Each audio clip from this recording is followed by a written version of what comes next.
ವಿವೇಚನಾಂತರಂಗ ವಿಶೇಷ ಸಂದರ್ಶನ ಕಾರ್ಯಕ್ರಮಕ್ಕೆ ಸ್ವಾಗತ. ನಾನು ಪತ್ರಿಕೋದ್ಯಮ ವಿದ್ಯಾರ್ಥಿನಿ ದೀಪಾ ಮುರ್ನಾಳ್.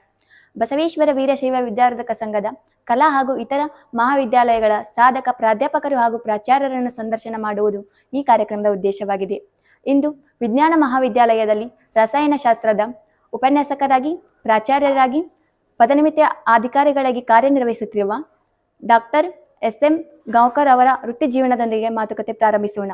ಮೊದಲಿಗೆ ಸರ್, ವಿವೇಚನಾಂತರಂಗ ವಿಶೇಷ ಸಂದರ್ಶನ ಕಾರ್ಯಕ್ರಮಕ್ಕೆ ನಿಮಗೆ ಸ್ವಾಗತ. ಸರ್, ಕಳೆದ 35 ವರ್ಷಗಳಿಂದ ಉಪನ್ಯಾಸಕರಾಗಿ ನೀವು ಎಷ್ಟೋ ವಿದ್ಯಾರ್ಥಿಗಳಿಗೆ ಮಾರ್ಗದರ್ಶಕರಾಗಿದ್ದೀರಾ ಹಾಗೂ ಮಾದರಿ ಆಡಳಿತಾತ್ಮಕ ಕಾರ್ಯದರ್ಶಿಗಳಾಗಿ ಕಾರ್ಯನಿರ್ವಹಿಸಿದ್ದೀರಾ. ಇದರಲ್ಲಿ ಮೊದಲಿಗೆ ನಿಮ್ಮ ಪ್ರಾಚಾರ್ಯ ವೃತ್ತಿ ಜೀವನದಿಂದಲೇ ಮಾತುಕತೆ ಪ್ರಾರಂಭಿಸೋಣ. ಸರ್, ಪ್ರಾಚಾರ್ಯ ವೃತ್ತಿ ಜೀವನ ಹೇಗಿದೆ ಹಾಗೂ ನೀವು ಪ್ರಾಚಾರ್ಯರಾದಾಗ ಎದುರಿಸಿದ ಸವಾಲುಗಳೇನು? ಪ್ರಾಚಾರ್ಯ ವೃತ್ತಿ ಜೀವನ ಅಂದರೆ ಅದೊಂದು ಸವಾಲು. ಅನೇಕ ಸವಾಲುಗಳು ಬರ್ತದೆ. ಯಾಕಂದರೆ ನಾವು ಆಡಳಿತ ಮಂಡಳಿ ಕೆಲಸದವ್ರ ಮಾತುಗಳನ್ನು ಕೇಳಿಕೊಂಡು ಕೆಲಸ ಮಾಡಬೇಕಾಗತ್ತೆ. ಆಮೇಲೆ ಸರ್ಕಾರದ ನಿಯಮಾನುಸಾರ ಕೆಲಸ ಮಾಡಬೇಕಾಗತ್ತೆ. ನಂತರ ಎಲ್ಲ ಪ್ರಾಧ್ಯಾಪಕ ಮಿತ್ರರನ್ನ ಜೊತೆಗೂಡಿಸ್ಕೊಂಡು ಕೆಲಸ ಮಾಡಬೇಕಾಗತ್ತೆ. ವಿದ್ಯಾರ್ಥಿಗಳ ಅನುಕೂಲಗಳನ್ನು ನೋಡಬೇಕಾಗತ್ತೆ.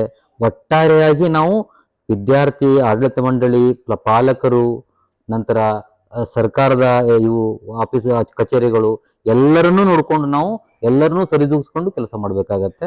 ಇದೊಂದು ಸವಾಲಾದರೂ ಕೂಡ ಈ ಸವಾಲು ನಮಗೆ ಕೆಲಸಕ್ಕೆ ಅಂದ್ರೆ ಇದರಲ್ಲಿ ನಾವು ಸಮರ್ಥವಾಗಿ ನಿರ್ವಹಣೆ ಮಾಡಿದರೆ ನಮ್ಮ ವ್ಯಕ್ತಿತ್ವವನ್ನು ರೂಪಿಸಬಹುದು, ಅಂದ್ರೆ ತೋರಿಸಬಹುದು ಹೇಗಿದೆ ಅಂತ ಅವಕಾಶ ಒಂದು. ಸರ್, ನೀವು ಪ್ರಾಚಾರ್ಯರಾಗಿ ವಿದ್ಯಾರ್ಥಿಗಳ ಮಧ್ಯದಲ್ಲಿದ್ದವರು ಸರ್. ಒಮ್ಮೆಲೆ ಆಡಳಿತಾತ್ಮಕ ಅಧಿಕಾರಿ ಕಾರ್ಯನಿರ್ವಹಿಸಬೇಕಂತ ನಿಮ್ಗೆ ಜವಾಬ್ದಾರಿ ಬರುತ್ತೆ ಸರ್. ಅವಾಗ ನಿಮ್ಮ ಮನಸ್ಥಿತಿ ಯಾವ ರೀತಿ ಇತ್ತು ಸರ್? ಮನಸ್ಥಿತಿ ಅಂದ್ರೆ ಏನೋ ಜವಾಬ್ದಾರಿ ಕೊಟ್ಟಿದ್ದಾರೆ, ಕೊಟ್ಟಂತ ಜವಾಬ್ದಾರಿನ ಸರಿಯಾಗಿ ಮಾಡ್ಬೇಕು ಅನ್ನೋದು ಮೊದಲಿಂದನೂ ನಮ್ಮ ಇದು. ಅಂದ್ರೆ ನಾವು ಬೆಳೆದು ಬಂದಂತ ರೀತಿ ಮಾಡಬೇಕಾದಂತ ಕರ್ತವ್ಯನ ಯಾವುದೇ ಕೆಲಸ ಕೊಟ್ಟರು ಜವಾಬ್ದಾರಿಯಿಂದ ಮಾಡಬೇಕು, ಪ್ರಾಮಾಣಿಕತೆಯಿಂದ ಮಾಡಬೇಕು ಅಂತ ನಾವು ರೂಢಿ ಇಟ್ಕೊಂಡು ಬಂದಿದ್ದೀವಿ. ಹೀಗಾಗಿ ನನಗದು ಕೊಟ್ಟ ಮೇಲೆ ನಾವು ಭಾರ ಅನಿಸ್ಲಿಲ್ಲ.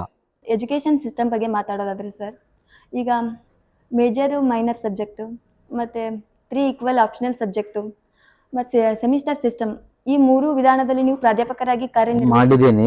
ಮೇಜರ್ ಮೈನರ್ ಇದ್ದಾಗ ಏನಿತ್ತಂತಂದ್ರೆ ನಾವು ಕಲ್ತಿದ್ದು ಮೇಜರ್ ಮೈನರ್ ನಲ್ಲಿ ಒಂದು ವಿಷಯದಲ್ಲಿ ಒಬ್ಬ ವಿದ್ಯಾರ್ಥಿ ಪರಿಪೂರ್ಣತೆ ಹೊಂದಿದ್ದ ಯಾವಾಗ ಮೇಜರ್ ಮೈನರ್ ನಲ್ಲಿ. ಆದ್ರೆ ನಮ್ಮ ಸೈನ್ಸ್ ಸಬ್ಜೆಕ್ಟ್ ನಲ್ಲಿ ನಾನು ನೋಡ್ತಾ ಇದ್ದ ಹಾಗೆ ಬಹಳಷ್ಟು ವಿದ್ಯಾರ್ಥಿಗಳು ಮೇಜರ್ ಸಬ್ಜೆಕ್ಟ್ ತಗೊಂಡವರು ಅದನ್ನ ಪಾಸ್ ಆಗ್ಲಿಕ್ಕೆ ಆಗದೇನೆ ಎಷ್ಟೋ ಜನ ಉಳಿದಿದ್ದಾರೆ. ಬಹಳ ತ್ರಾಸ ತಗೋತಿದ್ರು. ಅಂದ್ರೆ ಸ್ವಲ್ಪ ಕಠಿಣ ಆಗ್ತಿತ್ತು ಅದಕ್ಕೆ. ಅಂದ್ರೆ ಕ್ವಾಂಟಮ್ ಆಫ್ ಸಿಲೆಬಸ್ ಜಾಸ್ತಿ ಇರ್ತಿತ್ತು. ಅದನ್ನೆಲ್ಲ ಓದ್ಕೊಳ್ಳೋದು, ಸರಿಯಾಗಿ ಅದಕ್ಕೆ ಎಕ್ಸಾಮ್ ತಯಾರಾಗೋದು ಎಲ್ಲ ಸವಾಲಿನ ಕೆಲಸ ಕೆಲವೊಂದಿಷ್ಟು ವಿದ್ಯಾರ್ಥಿಗಳು ಆಗ್ತಿತ್ತು. ಆದ್ರೆ ಅದ್ರಲ್ಲಿ ಏನು ಚಲೋ ಕಲ್ತಾರಲ್ಲ ಅವರೆಲ್ಲರೂ ಒಳ್ಳೆ ಆ ಸಬ್ಜೆಕ್ಟ್ ನಲ್ಲಿ ಪೂರ್ತಿ ಒಂದು ಜ್ಞಾನವನ್ನು ಹೊಂದಿ ಒಳ್ಳೆ ಕೆಲಸದಲ್ಲಿದ್ದಾರೆ. ಈ ಈಕ್ವಲ್ ಸಬ್ಜೆಕ್ಟ್ಸ್ ಅಂತ ಬಂದಾಗ ಅಲ್ಲೇನಾಯ್ತು ಅಂತಂದ್ರೆ ಒಂದೇ ವಿಷಯಕ್ಕೆ ಪ್ರಾಧಾನ್ಯತೆ ಕಡಿಮೆ ಆಯ್ತು, ಪ್ರಾಮುಖ್ಯತೆ ಕಡಿಮೆ ಆಯ್ತು. ಆ 3 ವಿಷಯಗಳನ್ನ ವಿದ್ಯಾರ್ಥಿ ಈಕ್ವಲ್ ಆಗಿ ಸರಿದೂಗಿಸ್ಕೊಂಡು ಹೋಗುವಂತ ಒಂದು ಚಾಲೆಂಜ್ ಆಯ್ತು ಅದು. ಅವಾಗ ಕೂಡ 2 ಮೈನರ್ ಇದ್ದು, ಆದ್ರೆ ಆ ಮೇಜರ್ಗೆ ಹೆಚ್ಚು ಪ್ರಾಮುಖ್ಯತೆ ಇತ್ತು ವಿದ್ಯಾರ್ಥಿ ಕಲಿಬೇಕಾದ್ರೆ. ಇನ್ನು ಇಲ್ಲೇನಾಯ್ತಪ್ಪ ಅಂತಂದ್ರೆ 2 ಮೈನರ್ ಅಂದ್ರೆ 3 ಮೈನರ್ ಆದಂಗಾಯ್ತು. ಅಂದ್ರೆ 3 ಸಬ್ಜೆಕ್ಟ್ ನಲ್ಲಿ ಕಲಿಬೇಕು. ಯಾವ್ದ್ರಲ್ಲೂ ಪ್ರಾವೀಣ್ಯತೆ ಪಡೆಯೋದು ಅಷ್ಟು ಸುಲಭವಾಗಿರ್ಲಿಲ್ಲ. ಆದ್ರೂ ಕೂಡ ವಿದ್ಯಾರ್ಥಿಗಳ ದೃಷ್ಟಿಯಿಂದ ನೋಡಿದ್ರೆ ಅನುಕೂಲ ಆಯ್ತು ಅದು. ಅಂದ್ರೆ ಸ್ವಲ್ಪ ರಿಸಲ್ಟ್ ಪಾಸಿಂಗ್ ಪರ್ಸೆಂಟೇಜ್ ಎಲ್ಲ ಸ್ವಲ್ಪ ಜಾಸ್ತಿ ಆಯ್ತು. ಹೆಚ್ಚು ಜನ ಫೇಲ್ ಆಗೋದು ಕಡಿಮೆ ಆಯ್ತು. ಅನುಕೂಲ ಆಯ್ತು, ಇಲ್ಲ ಅನ್ನೋಂಗಿಲ್ಲ. ಬಟ್ ಸಬ್ಜೆಕ್ಟ್ ಸ್ಟಡಿ ಮಾಡೋದು ಕಡಿಮೆ ಆಗ್ತಾ ಬಂತು. ಅಂದ್ರೆ ಒಂದೇ ಸಬ್ಜೆಕ್ಟ್ ನಲ್ಲಿ ಪರಿಣಿತಿ ಹೊಂದೋದು ಕಡಿಮೆ ಆಯ್ತು. ಇಷ್ಟೆಲ್ಲ ವಿಧಗಳು ಇದಾವೆ ಸರ್. ಅದರಲ್ಲಿ ವಿದ್ಯಾರ್ಥಿಗಳಿಗೆ ಯಾವ್ದು ಅನುಕೂಲವಾಗುತ್ತೆ? ಮತ್ತೆ ನೀವು ಉಪನ್ಯಾಸಕರಾಗಿ ಬೋಧಿಸಿದ್ದೀರಾ ಸರ್, ಅದರಲ್ಲಿ ನಿಮಗೆ ಯಾವ್ದು ಇಷ್ಟ ಆಗೈತ್ರಿ ಸರ್? ನಾನು ಕಂಡುಕೊಂಡಂತೆ ಜಾಣ ವಿದ್ಯಾರ್ಥಿಗಳಿಗೆ ಮೇಜರ್ ಮೈನರ್ ಸಿಸ್ಟಮ್ ಒಳ್ಳೇದು, ಬೆಸ್ಟ್. ಅಂದ್ರೆ ಒಂದ್ ಸಬ್ಜೆಕ್ಟ್ ನಲ್ಲಿ ಪರ್ಫೆಕ್ಟ್ ಆಗಿ ಮುಂದೆ ಅದೇ ಸಬ್ಜೆಕ್ಟ್ ನಲ್ಲಿ ಅವರು ಹೆಚ್ಚೆಚ್ಚು ಓದ್ತಾ ದೇಶಕ್ಕೆ ಏನಾದ್ರು ಒಂದು ಕಾಂಟ್ರಿಬ್ಯೂಷನ್ ಮಾಡ್ಬೋದು. ಇನ್ನು 3 ಈಕ್ವಲ್ಸ್ ಅಂತಂದಾಗ ಎವರೇಜ್ ಆಗಿ ಎಲ್ಲರಿಗೂ ಹೆಲ್ಪ್ ಆಗುತ್ತೆ ಅದು. ನಂತರ ಸಿಸ್ಟಮ್ ನಮ್ದು ಏನಾಯ್ತಂದ್ರೆ ಸೆಂಟ್ರಲೈಸ್ಡ್ ಸಿಸ್ಟಮ್ UGC ಇಂದನೇ ಇದು ಮಾಡ್ಬೇಕಂತ ಆಯ್ತು, 3 ಈಕ್ವಲ್ಸ್ ಮಾಡ್ಬೇಕಂತ ಆಯ್ತು ಅಂತಂದಾಗ ಅಲ್ಲಿ ಸಿಲೆಬಸ್ ಹೇಗಿರುತ್ತೆ ಅದ್ರ ಮೇಲೆ ಆ ಸಬ್ಜೆಕ್ಟ್ ಆ ಯೂನಿವರ್ಸಿಟಿ ಸಿಸ್ಟಮ್ ಮೇಲೆ ಹೋಗುತ್ತೆ. ಕೆಲವೊಂದು ಯೂನಿವರ್ಸಿಟಿ ಸಿಸ್ಟಮ್ ಸಿಲೆಬಸ್ ಬಹಳ ಒಳ್ಳೇದಿರ್ತಾವು, ಕೆಲವೊಂದು ಯೂನಿವರ್ಸಿಟಿ ಸಿಲೆಬಸ್ ಬಹಳ ಡೈಲ್ಯೂಟ್ ಆಗಿರ್ತಾವು.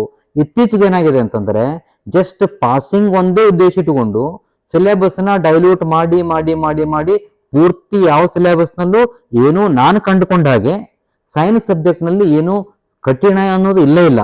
ಅಂದ್ರೆ ಎಲ್ಲಾನು ಈಸಿ ಮಾಡಿಬಿಟ್ಟಿದ್ದಾರೆ. ಉದ್ದೇಶ ಏನು ಪಾಸ್ ಮಾಡ್ಬೇಕಂತ. ಅದ್ರೊಳಗೆ ಒಂದು ಕೊರತೆನ ಕಂಡು ಬಂದೇನಂತಂದ್ರೆ PUC ಪಾಸ್ ಆದ್ಮೇಲೆ ಡಿಗ್ರಿಗೆ ಬಂದಿರ್ತಾರೆ ವಿದ್ಯಾರ್ಥಿಗಳು. ಡಿಗ್ರಿಗೆ ಬಂದ್ಮೇಲೆ ಆ PUC ಕಲ್ತಿದ್ದೇನೆ ಮತ್ತೆ ಡಿಗ್ರಿಗೆ ಇಟ್ಟಿರ್ತಾರೆ. ಇನ್ನು PUC ಜಾಸ್ತಿ ಕಲ್ತಿರ್ತಾರೆ, ಡಿಗ್ರಿ ಬಂದಾಗ ಮತ್ತೆ ಕಡಿಮೆ ಕಲಿತಾರೆ. ಅಂದ್ರೆ ವಿದ್ಯಾರ್ಥಿಗಳದ್ದು ಈ ಜ್ಞಾನ ಹೆಚ್ಚಾಗಬೇಕಲ್ಲ, ಅದು ಆಗ್ತಾ ಇಲ್ಲ. Just for the sake of examination, to face examination and to get the result, ಅದ್ರ ಸಲುವಾಗಿ ಮಾತ್ರ ಈ ಸಿಸ್ಟಮ್ ಮುಂದುವರಿಸ್ಕೊಂಡಂಗೆ ಇತ್ತೀಚೆಗೆ ಆಗ್ತಾ ಇದೆ. ನೀವು ಎಕ್ಸ್ ಆಫೀಸರ್ ಆಗಿ ಸಂಘದ ಇತರ ಮಹಾವಿದ್ಯಾಲಯಗಳ ಜವಾಬ್ದಾರಿಯನ್ನು ನಿರ್ವಹಿಸ್ತಿದ್ದೀರಿ ಸರ್. ಇದ್ರ ಬಗ್ಗೆ ನಿಮ್ಮ ಅನಿಸಿಕೆ ಅಥವಾ ಅಭಿಪ್ರಾಯ ಏನು ಸರ್? ಏನಿಲ್ಲ, ಅಡಿಷನಲ್ ರೆಸ್ಪಾನ್ಸಿಬಿಲಿಟಿ, ಕೆಲಸ ಜಾಸ್ತಿ ಆಗುತ್ತೆ. ಆದ್ರೆ ನಮ್ಗೆ ಇಲ್ಲಿ ನೌಕರಿ ಕೊಟ್ಟಿದ್ದಾರೆ, ಕೆಲಸಕ್ಕೆ ನಮ್ಗೆ ತಗೊಂಡಿದ್ದಾರೆ ಸಂಘದವರು ಅಂತಂದಾಗ ನಾವು ಅವ್ರು ಕೊಟ್ಟ ಜವಾಬ್ದಾರಿ ನಿರ್ವಹಿಸೋದು ನಮ್ಮ ಕರ್ತವ್ಯ. ಅದ್ರಲ್ಲೇನು ಕಠಿಣ ಪರಿಶ್ರಮ ಏನಿಲ್ಲ. ಬಟ್ ಎಲ್ಲರಿಗೂ ಒಳ್ಳೇದಾಗಲಿ ಅಂತ ಕೆಲಸ ಮಾಡ್ತಾ ಹೋದ್ರೆ, ಒಳ್ಳೆ ಮನಸ್ಸು ಇಟ್ಕೊಂಡು ಕೆಲಸ ಮಾಡಿದ್ರೆ ಎಲ್ಲವೂ ಸರಳ ಆಗ್ತದೆ. ಎಕ್ಸ್ ಆಫೀಸರ್ ಆಗಿ ನಿಮ್ಮ ಅಧಿಕಾರ ಅವಧಿಯಲ್ಲಿ ನೀವೇನ್ ಪರಿವರ್ತನೆ ತರಬೇಕಂದ್ರಿ ಸಂಘದ ಪರವಾಗಿ ಅಥವಾ ನಿಮ್ಮ ಸಂಘದ ಪರವಾಗಿ ಪರಿವರ್ತನೆ ತರುವುದು ನಮ್ದು ಆಗೋದಿಲ್ಲ. ವಿ ಕ್ಯಾನ್ ಓನ್ಲಿ ಸಜೆಸ್ಟ್ ಈಗ ಮಾಡಿದ್ರೆ ಅಂತ ಹೇಳಿ. ಆದ್ರೆ ನಮ್ಮ ಆಡಳಿತ, ಕಾಲೇಜುಗಳ ಆಡಳಿತ ಮಂಡಳಿ ನಮ್ಮ ಕಾರ್ಯಾಧ್ಯಕ್ಷರು ಇದಾರಲ್ಲ, ಅವರಿಗೆ ನಾವು, ಅವ್ರ ಜೊತೆ ನಾವು ಎಲ್ಲಾ ಮಹಾವಿದ್ಯಾಲಯಗಳ ಪ್ರಾಚಾರ್ಯರಾಗಲಿ ಅಥವಾ ಮಹಾವಿದ್ಯಾಲಯ ಹಿತದೃಷ್ಟಿಯಿಂದ ಏನೇನು ಒಳ್ಳೇದು ಮಾಡಬೇಕು, ಅವರ ಮಾರ್ಗದರ್ಶನದಲ್ಲಿ ಅವ್ರ ಮಾತಿನಂತೆ ನಾವು ಬಹಳಷ್ಟು ಕೆಲಸಗಳನ್ನ ಮಾಡಿದೀವಿ. ಅದಕ್ಕೆಲ್ಲಾ ಮುಖ್ಯ ಕಾರಣ ಅಂತಂದ್ರೆ ನಮ್ಮ ಮಹಾವಿದ್ಯಾಲಯದ ಆಡಳಿತ ಮಂಡಳಿ ಕಾರ್ಯಾಧ್ಯಕ್ಷರು ಮತ್ತು ಅವರಿಗೆ ಮೇಲಾಗಿ ಯಾರಿದ್ದಾರೆ ಅಂತಂದ್ರೆ ನಮ್ಮ ಸಂಘದ ಕಾರ್ಯಾಧ್ಯಕ್ಷರು ಚರಂತಿಮಠ ಸಾಹೇಬರಿದ್ದಾರೆ. ಇಬ್ಬರು ಮಾರ್ಗದರ್ಶನ ತಗೊಂಡು ನಾವು ಏನೇ ಆಗಲಿ ಕಾಲೇಜುಗಳ ಹಿತದೃಷ್ಟಿಯಿಂದ, ಪ್ರಾಧ್ಯಾಪಕರ ಹಿತದೃಷ್ಟಿಯಿಂದ, ವಿದ್ಯಾರ್ಥಿಗಳ ಹಿತದೃಷ್ಟಿಯಿಂದ ಒಳ್ಳೆಯದನ್ನೇ ಮಾಡ್ಲಿಕ್ಕೆ ಪ್ರಯತ್ನ ಮಾಡಿದೀವಿ ಅನ್ನೋದು ನನಗೆ ಅಷ್ಟು ಆತ್ಮವಿಶ್ವಾಸ ಇದೆ. ಸರ್, ನೆಕ್ಸ್ಟ್ ಕ್ವೆಶ್ಚನ್ ಅಂದ್ರೆ ನಿಮ್ಮಿಷ್ಟದ ರಸಾಯನಶಾಸ್ತ್ರದ ಬಗ್ಗೆ ಏನ್ ಹೇಳ್ತೀರಾ ಸರ್? ರಸಾಯನಶಾಸ್ತ್ರ ದಿಸ್ ಈಸ್ ಎವ್ರಿವೇರ್. ನಾನೀಗ ಕೂತಿರುವಂತಹ ಕುರ್ಚಿ ಕೂಡ ಅದೊಂದು ಕೆಮಿಕಲ್ ಅಂತ ಹೇಳ್ತೇನೆ. ನೀವು ಇಟ್ಟಿರುವಂತಹ ಪೇಪರ್ ಕೂಡ ಒಂದು ಕೆಮಿಕಲ್ ಅಂತ ಹೇಳ್ತೇನೆ. ಅಂದ್ರೆ there is no life without chemicals ಅಂತ ಹೇಳ್ತೇನೆ. ಈಗ ಜನಸಾಮಾನ್ಯರಲ್ಲಿ ಏನಿದೆ ಅಂದ್ರೆ ಕೆಮಿಕಲ್ಸ್ ಅಂದ್ರೆ ಏನೋ ಒಂದು ಹಾರ್ಮ್ಫುಲ್ ವಸ್ತು ಅಂತ ಇದೆ. ಹಾಗಲ್ಲ, ಪ್ರತಿಯೊಂದು ಕೆಮಿಕಲ್ಲೇ ಅದರ ಬಗ್ಗೆ ನಮ್ಗೆ ಹೆಚ್ಚಿನ ಜ್ಞಾನ ಇರುವುದು ಕೂಡ ಬಹಳ ಅವಶ್ಯಕತೆ ಇದೆ. ನಾವು ಎಲ್ಲದರಲ್ಲೂ ನಾವು ರಾಸಾಯನಿಕ ಕೆಮಿಕಲ್ಸ್ ನ ಕಾಣ್ತೀವಿ.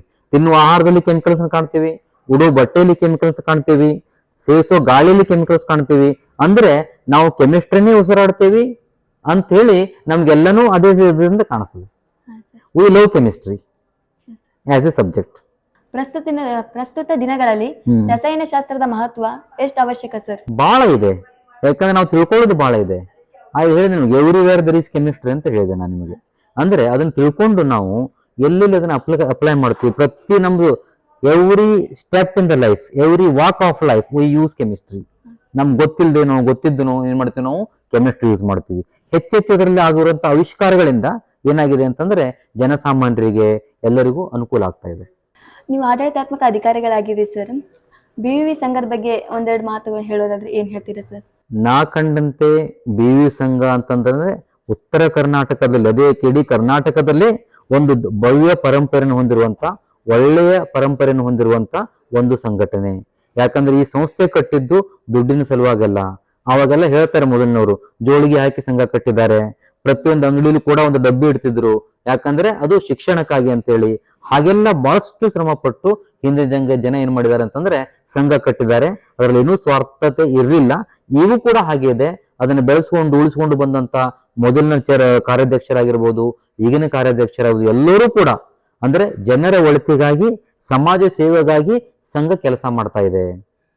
ಈಗಿನ ಕಾರ್ಯಾಧ್ಯಕ್ಷರ ಬಗ್ಗೆ ಹೇಳಬೇಕಂತಂದ್ರೆ ಇವರು ಬಹಳ ಚಾಣಾಕ್ಷರು, ಬಹಳ ಅಂದ್ರೆ ಮುಗಿಲಿಗೆ ಏನೇನು ಕೂಡ ಹಾಕ್ಬಹುದು ಅನ್ನುವಂತ ದೂರಾಲೋಚನೆ ಇರುವವರು. ಅಂದ್ರೆ ಅಷ್ಟು ಒಳ್ಳೆ ಲಾಂಗ್ ಸೈಟ್ ಇರುವಂತ ವ್ಯಕ್ತಿಯವರು. ಅವರ ಕೈಯಲ್ಲಿ ಎಲ್ಲನೂ ನಮ್ಮ ಸಂಘ ಬಹಳಷ್ಟು ಅಭಿವೃದ್ಧಿಯನ್ನು ಕಾಣ್ತದೆ. ಇನ್ನೂ ಅದು ಉತ್ತರೋತ್ತರವಾಗಿ ಬೆಳೀತಂತ ನಾನು ಹೇಳಿದರೆ ಅತಿಶಯೋಕ್ತಿ ಆಗ್ಲಿಕ್ಕಿಲ್ಲ.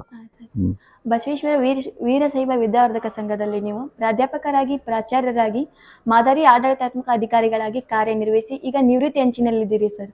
ನಿಮ್ಮ ನಿವೃತ್ತಿ ಜೀವನವನ್ನ ನೀವು ಯಾವ ರೀತಿ ಕಳಿಬೇಕು ಅನ್ಕೊಂಡಿದ್ದೀರಾ ಸರ್? ನಿವೃತ್ತಿ ಜೀವನ ಅಂದ್ರೆ ಹಿಂಗಿದಿಲ್ಲ. ಇನ್ನೂ ನಾವು ನಿವೃತ್ತಿ ಆಗಿಲ್ಲ. ಆದ್ಮೇಲೆ ಏನ್ ಮಾಡ್ಬೇಕು ಅಂತ ವಿಚಾರ ಕೂಡ ಮಾಡಿಲ್ಲ.